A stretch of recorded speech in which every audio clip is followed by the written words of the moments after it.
Godhra town B division police સ્ટેશનમાં નોંધાયેલા રાયટિંગના ગુનામાં લાંબા સમયથી નાસ્તા ફરતા મુખ્ય સૂત્રધાર ઝાકિર અહેમદ જભાને પંચમહાલ એલસીબી અને એસઓજીની ટીમે મહારાષ્ટ્રના ભિવંડીથી ઝડપી પાડ્યો છે। ટેકનિકલ એનાલિસિસના આધારે પોલીસને બાતમી મળી હતી કે આરોપી ભિવંડી વિસ્તારમાં છુપાયેલો છે, જેના પગલે પોલીસની વિશેષ ટીમે ત્યાં પહોંચી વેશપલટો કરી વોચ ગોઠવી હતી।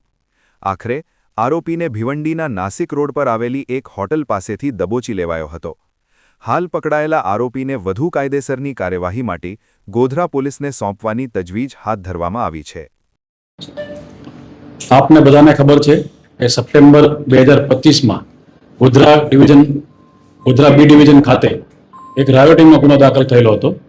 એ ગુના પાછળનું મુખ્ય કારણ હતું કે ગોધરા બી ડિવિઝન વિસ્તારમાં રહેતો ઝાકિર અહેમદ જભા લોકોને ગેરમાર્ગે દોરી એમણે આઈ લવ મોહમ્મદ લખેલું પોસ્ટર લખેલું છે એટલા માટે પોલીસે એને માર્યો।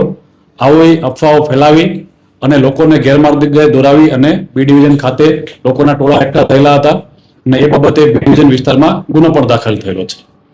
અત્યાર સુધીમાં આશરે 300 જેટલા વ્યક્તિઓના નામ એ ગુનામાં ખુલેલા છે, જેમાંથી આશરે 135 જેટલા આરોપીઓને પોલીસે અત્યાર સુધીમાં અટક કરેલા છે।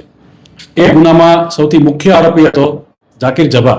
એ નાસ્તો ફરતો હતો। અમે અત્યારથી એમની પાછળ હ્યુમન સોર્સથી એની બાતમી મેળવવા માટે ટ્રાય કરી રહ્યા હતા। અમને એના આધારે ખબર પડી હતી કે તે ગોધરામાં અમુક માણસોના કોન્ટેક્ટમાં છે, તો એ માણસોને અમે વિશ્વાસમાં લઈ અને અમારા માણસોને ભિવંડી મહારાષ્ટ્ર ખાતે મોકલી એમની જે ડેલીની અવરજવર હતી એને નોકરી કરવા જવાના સ્થળની ત્યાં રેકી કરી રિક્ષા અને બાઇક લઈ અને અમારા પોલીસવાળાએ તેને આતરી અને તેને ત્યાંથી અટક કરેલો છે। અને હાલમાં અમે આજે સાંજે એને 5 વાગે કોર્ટમાં મોકલી અને એના વિરુદ્ધમાં જે ગુના છે એના વિરુદ્ધમાં પુરાવો એકઠા કરવા માટે કોર્ટમાંથી રિમાન્ડની માંગણી કરનાર છીએ।